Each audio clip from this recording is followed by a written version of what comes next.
يا أيها الذين آمنوا كتب عليكم الصيام كما كتب على الذين من قبلكم لعلكم تتقون.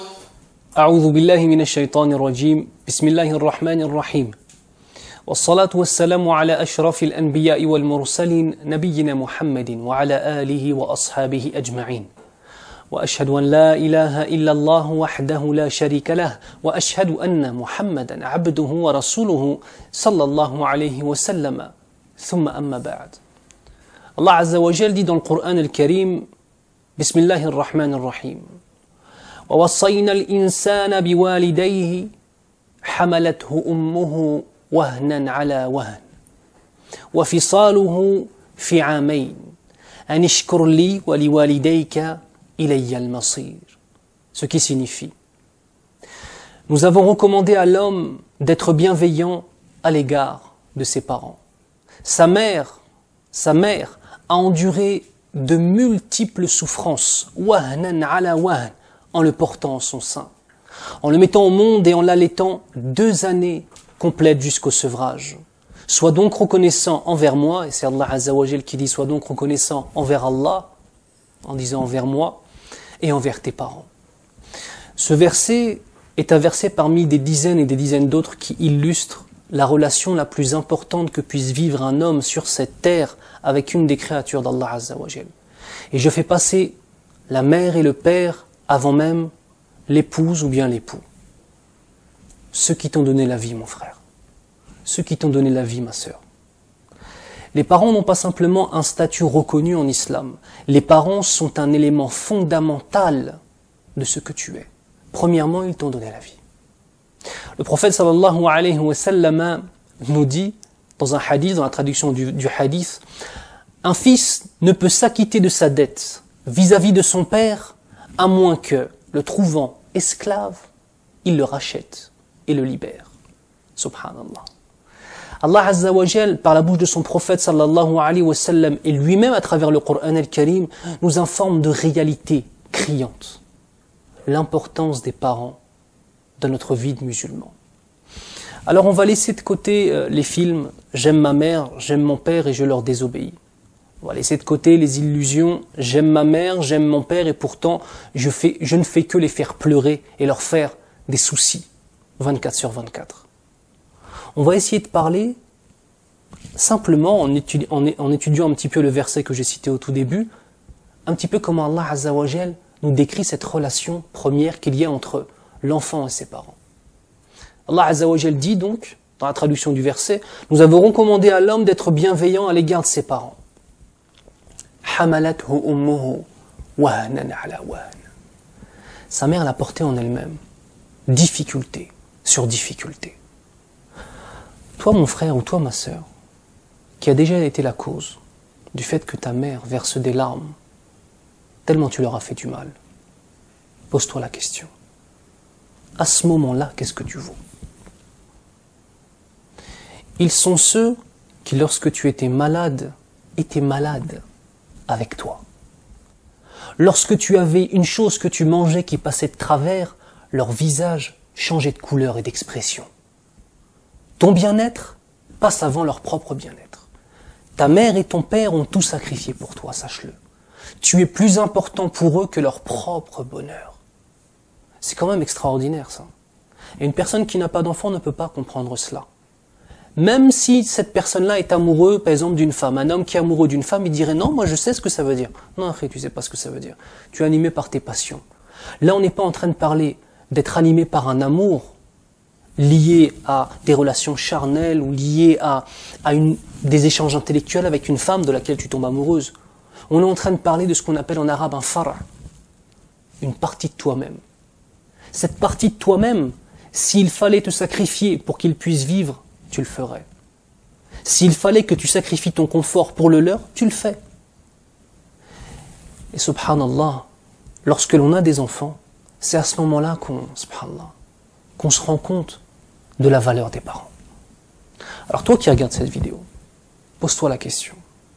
Combien de fois tu visites tes parents? Mais au-delà de ça, est-ce que tu as déjà fait pleurer ton père et ta mère?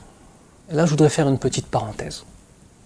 À une époque de ma vie, je me suis intéressé par rapport à l'écriture d'un livre qui n'est toujours pas fini malheureusement. On demande à Allah Azza wa Jal de faire en sorte que ce livre voit le jour. Des fatawas spéciales, des questions de fiqh, de jurisprudence liées à la situation des hommes et des femmes en prison. D'accord? Donc je me suis intéressé à cette question. Et j'ai rencontré des frères qui étaient en prison, j'ai rencontré des frères qui avaient fait de la prison, des sœurs qui avaient fait de la prison, subhanallah, avec des témoignages que j'ai pu lire d'elles. Une chose m'a frappé, c'est que la première des choses dont ils parlaient, c'était la douleur de leur mère et de leur père.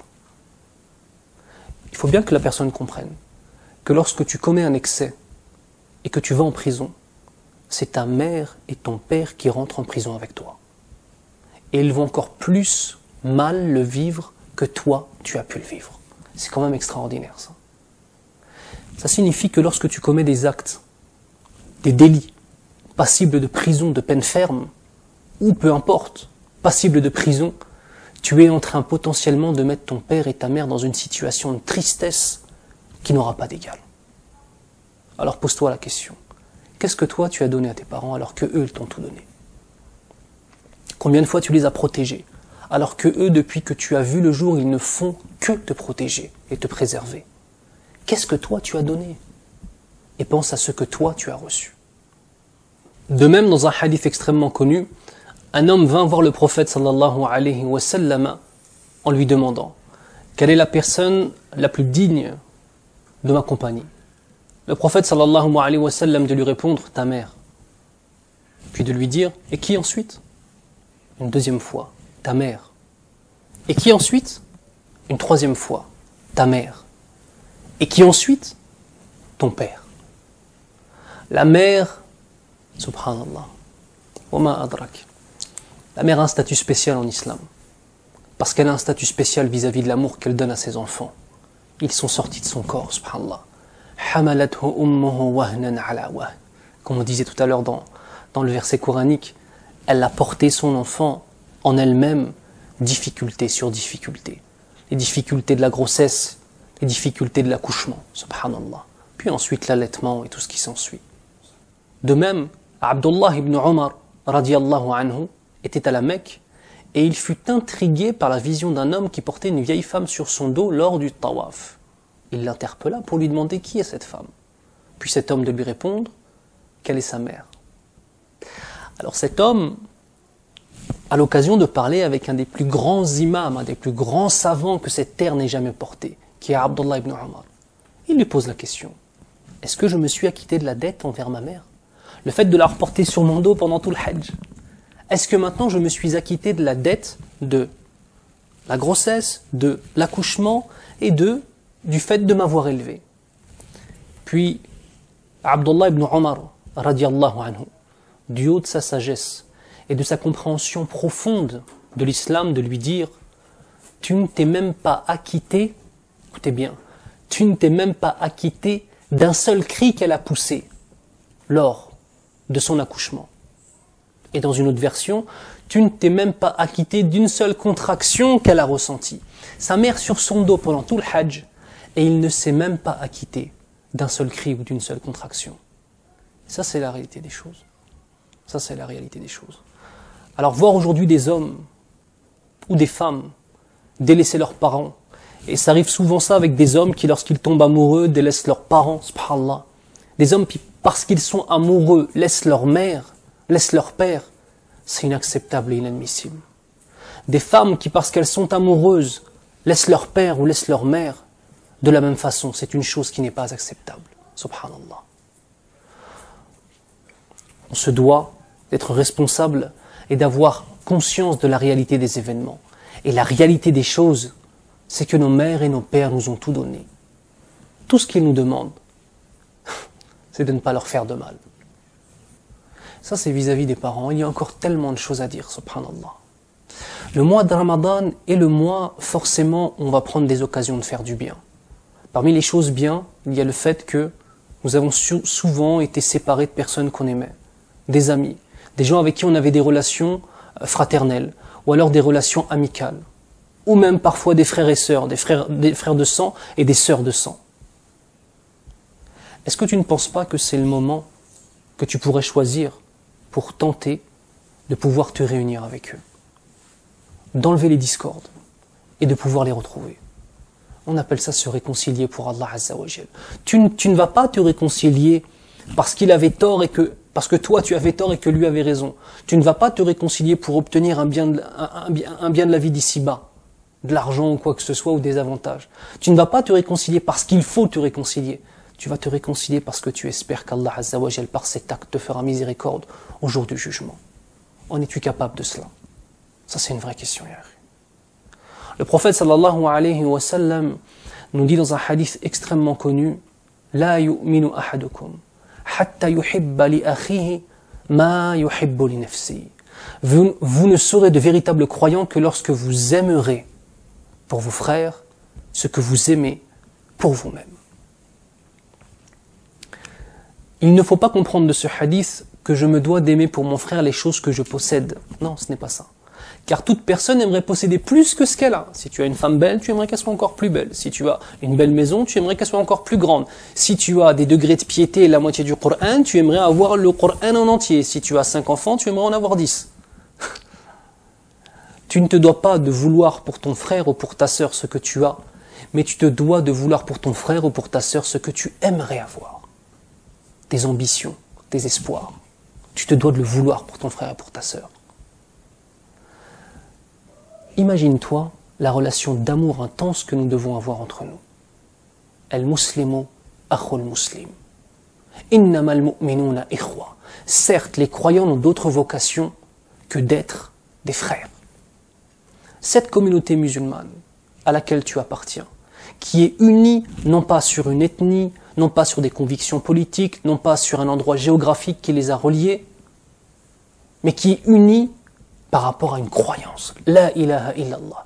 L'unicité absolue d'Allah, Muhammadur Rasulullah sallallahu alayhi wa sallam, par la mission prophétique du prophète Muhammad ibn Abdillah sallallahu alayhi wa sallam. Qu'est-ce que tu aimes pour tes frères? Qu'est-ce que tu aimes? Vers qui tu vas te diriger? Est-ce que ces vidéos qu'on a fait ensemble, est-ce qu'elles te changent? Mais est-ce que tu as envie de changer? Est-ce que tu as envie de t'améliorer? Est-ce que les paroles que tu entends, les versets que tu entends pendant Salat Tarawih, pendant les durous auxquels tu peux assister, les conférences auxquelles tu peux assister dans la journée, ou maintenant avec cette vidéo, est-ce que ça a ramené des actions de ta part? Un changement? Inch'Allah, oui. Parce que de toute façon, le changement est à portée de main. Tu fais dua, et si Allah Azza wa Jal accepte ton invocation, il va le mettre ce qu'on appelle le tawfiq, la réussite. Et tu pourras faire les actions qui correspondent à la certitude de ton cœur. Et pouvoir par cela, bi'idni rabbil alamin, atteindre l'agrément d'Allah Azza wa Jal. Je demande à Allah Azza wa Jal de nous donner le bon comportement avec nos parents. De faire en sorte qu'ils soient qurratu a'yunina, a'yunina, qurratu a'yunina. De faire en sorte que ce soit nos parents qui soient les plus importants. Et que, même si on ne pourra jamais rembourser tout ce qu'ils ont fait pour nous, nous soyons derrière eux, toujours à essayer de prendre soin d'eux. Et toujours à faire en sorte qu'ils soient le mieux lotis et le mieux traités. Ya Rabbal Alamin. Subhanakallahumma wa bihamdik. Ashhadu an la ilaha illa ant. Astaghfiruka wa atubu ilayk. Wa sahafturkum. Et n'oubliez pas d'appeler votre père ou votre mère, Inch'Allah, et de leur dire que vous les aimez. Bi'idnillah. Hayakum Allah. يا أيها الذين آمنوا كتب عليكم الصيام كما كتب على الذين من قبلكم لعلكم تتقون